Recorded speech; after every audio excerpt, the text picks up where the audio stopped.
ஓம் நம சிவாய நமக. தென்னாடுடைய சிவனே போற்றி, எந்நாட்டவருக்கும் இறைவா போற்றி.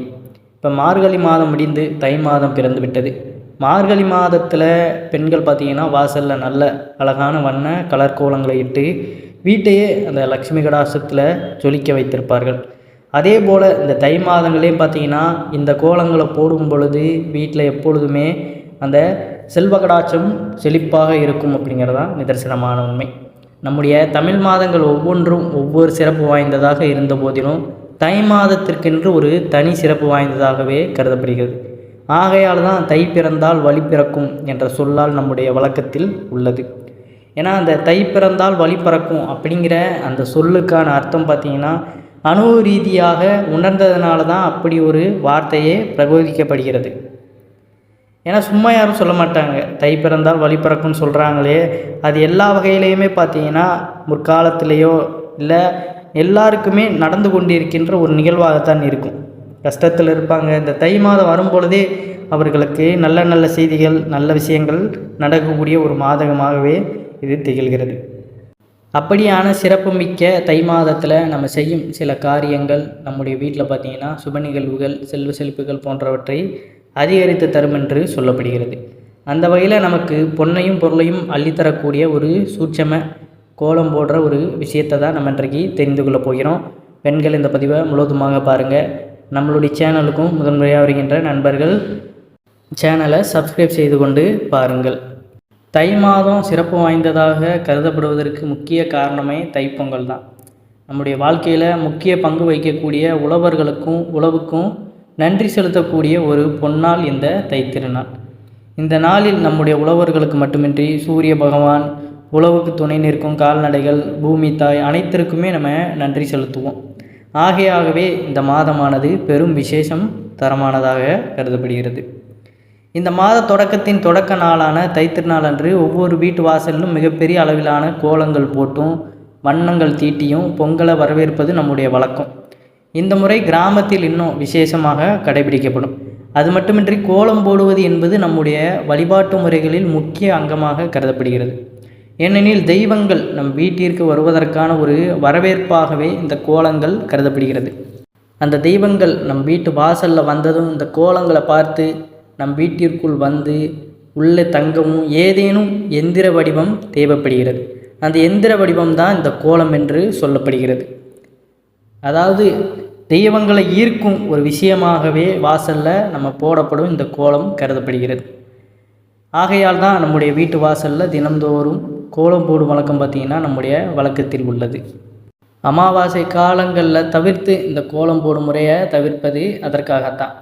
ஏன்னா அமாவாசையில் நம்மளுடைய பித்ருக்கள், நம்மளுடைய மூதாதையர்கள், முன்னோர்கள், இறந்தவர்கள் நம் வீட்டிற்கு வருவார்கள் அப்படிங்கிறது ஒரு ஐதீகம்.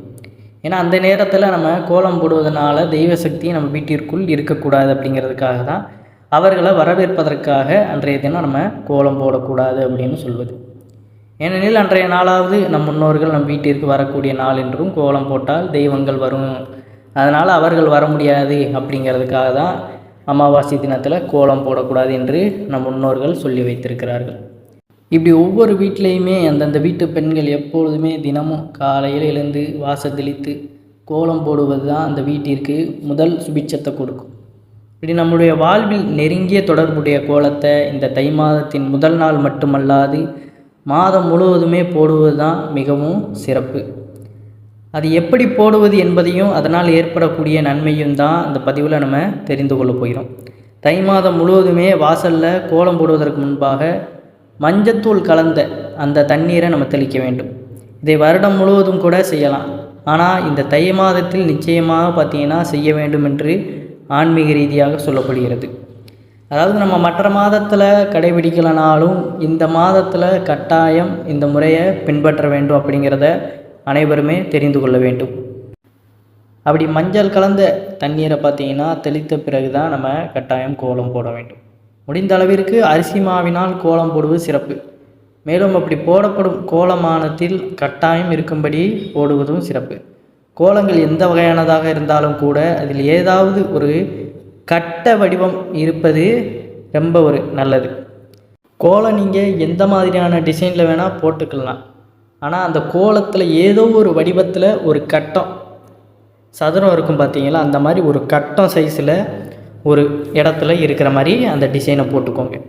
அப்படி அந்த கட்டத்திற்கு நடுவில் பார்த்தீங்கன்னா பச்சை நிற வண்ணத்தை நம்ம போட வேண்டும்.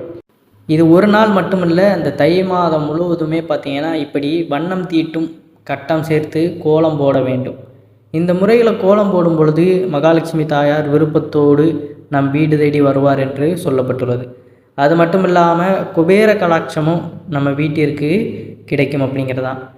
அரிசி மாவினால் நம்ம போடப்படும் இந்த கோலத்தில் அந்த கட்டம் பார்த்திங்கன்னா எந்திரமாகவும் அதில் தீட்டப்படும் அந்த பச்சை நிறம் நம்ம போடுவோம் பார்த்திங்களா, அந்த கலர் பொடி, அந்த பச்சை நிறத்தில் அந்த கலரை நம்ம தீட்டுவது அன்னைக்கு உகந்ததாக மகாலட்சுமி தாயாருக்கு உகந்ததாக அமையப்படும். வீட்டிற்கு வரவேற்கும் விதமாகவும் இது அமையும் என்று சொல்லப்படுகிறது. ஏனெனில் இந்த பச்சை நிறமானது பொதுவாகவே பச்சை அப்படின்னு கூப்பிட்டாலே அந்த அந்த பச்சை அப்படிங்கிற சொல்லுக்கே பண ஈர்ப்பு விதி இருப்பது ஒரு உண்மை. ஏன்னா நம்ம பச்சை கற்பூரம், அந்த பச்சை நிறம் இது எல்லாமே பணத்திற்கான ஒரு ஈர்ப்பு விதியாகவே, அந்த ஈர்ப்பு சக்தியாகவே கருதப்படுகிறது. அதனால தான் மகாலட்சுமி தாயார், குபேரர் போன்ற செல்வாதிபதியான தெய்வங்களுக்கு உகந்த நிறமாகவே இந்த பச்சை கருதப்படுகிறது. அதனால் தினமும் இந்த தை மாதம் முழுவதுமே உங்கள் வீட்டில் மஞ்சள் கலந்த நீரில் தெளித்து கோலம் போட்டு ஏதோ ஒரு இடத்துல இந்த கட்டை ஷேப்பில் அதை போட்டு அதற்கப்புறம் இந்த பச்சை நிறத்தை நம்ம தீட்டும் பொழுது வீட்டில் அந்த செல்வ கடாட்சம் மிகுதியாக இருக்கும் அப்படிங்கிறது தான் நிதர்சனமான உண்மை. மகாலட்சுமி அன்னையின் அருட்பாவை கிடைத்தாலே நம்முடைய வாழ்க்கையில் உள்ள துன்பங்கள் அனைத்தும் தூர ஓடும் என்று சொல்லப்படுகிறது. அப்படி இருக்கையில் இந்த கோலத்திற்கும் நிறத்திற்கும் அன்னை நம் வீடு தேடிய வருவார் என்றால் நம்முடைய வீட்டின் நிலை நிச்சயம் பார்த்திங்கன்னா நல்ல நிலைமைக்கு மாறும் என்றே நம்பப்படுகிறது. எந்த சூட்சம பரிகார முறையில் நம்பிக்கை உள்ளவர்கள் தை மாதத்தின் வீட்டு வாயிலில் போடும் கோலத்தை இந்த முறையில் போட்டு அன்னையின் அருளை ஆசையாக முழுமையாக பெறலாம் அப்படிங்கிறது தான் நிதர்சனமான உண்மை. முழு நம்பிக்கையோட ஒவ்வொரு மாதத்திலும் ஒவ்வொரு விதமான நல்ல விஷயங்களை நீங்கள் நல்ல முறையில் நம்பிக்கையோடு செய்யும் பொழுது அதற்குண்டான பலன்கள் கட்டாயம் கிடைத்து கொண்டே இருக்கும் அப்படிங்கிறது தான். முழு நம்பிக்கையோடு செய்து கொண்டே இருக்கணும். ஏதோ ஒரு கட்டத்தில் அதன் பாத்திரமாக நமக்கு அந்த சூழ்நிலைக்கேற்ப அந்த பலன் கிடைக்கும் அப்படிங்கிறது தான். ஒரு தடவை 2 தடவை முயற்சி பண்ணிவிட்டு நம்ம பெற்றக்கூடாது. தொடர்ந்து இந்த மாதம் முழுவதுமே மஞ்சள் கலந்த நீரை தெளிக்கும் பொழுது அது நமக்கு நல்ல முறையில் நல்ல பலனை கொடுக்கும் அப்படிங்கிறது தான். குபேர கடாட்சமும் நமக்கு மிகுதியாக கிடைக்கும். இந்த பச்சை நிறத்தில் நம்ம கோலம் போடுவது குபேரர் வாசமும் நம்ம வீட்டில் கிடைப்பதற்கு இது ஒரு உகந்ததாக கருதப்படுகிறது. அதனால் அனைத்து பெண்களுமே அதிகாலையிலே எழுந்து சூரிய உதயத்திற்கு முன்பாகவே எழுந்து வாசல் தெளித்து கோலம் போடுவது வீட்டிற்கு சுபிட்சத்தை கொடுக்கும். கதவை திறப்பதற்கு முன்னாடியே மூஞ்சி கைகாலெலாம் கழுவிட்டு அதற்கப்புறம் கதவை நல்ல ஒரு எண்ணங்களோடு மகாலட்சுமி தாயாரை வரவேற்பது வகையில் சிரிச்ச முகத்தோடு நிலைவாசல் கதவை திறப்பது அந்த வீட்டிற்கே நல்ல சுபிட்சத்தை கொடுக்கும் அப்படிங்கிறது தான் நிதர்சனமான ஒரு உண்மையாக இருக்கின்றது. கோலம் போடும்போது எப்பொழுதுமே பார்த்திங்கன்னா மனசஞ்சலத்தோடு இருக்கக்கூடாது. நல்ல ஒரு செயல் சிந்தனையோடு நம் வீட்டில் இருக்கின்ற அந்த கஷ்டங்கள் எல்லாமே நீங்கி நல்ல முறையில் நம்ம முன்னேறி செல்லணும், அதற்காக நம்ம நம்பிக்கையோடு இந்த செயல்பாடுகளை செய்கிறோம் அப்படிங்கிற மாதிரியான எண்ணங்கள் இருக்கணும். அந்த நேரத்துலையும் தேவையில்லாத யோசிச்சுக்கிட்டு தேவையில்லாத ஏதாவது நம்ம சிந்தித்து கொண்டு இருக்கோம்னா நம்ம வாழ்க்கையில் பார்த்திங்கன்னா நமக்கு அதுவே ஒரு வேதனை தரக்கூடிய விஷயமாக இருக்கும். அதனால் நம்பிக்கையோடு இந்த மாதம் முழுவதுமே இந்த முறையில் கோலம் போட்டு வாருங்க. அனைவரது வீட்லேயுமே இந்த லக்ஷ்மி கடாட்சம் நிறைவாக இருக்கும் அப்படிங்கிறது தான் நிதர்சனமான உண்மை. அனைவரும் என்றும் இறையருள் பெற்று நலமுடன் வாழ வேண்டும். நன்றி, வணக்கம். ஓம் நம சிவாய நமக.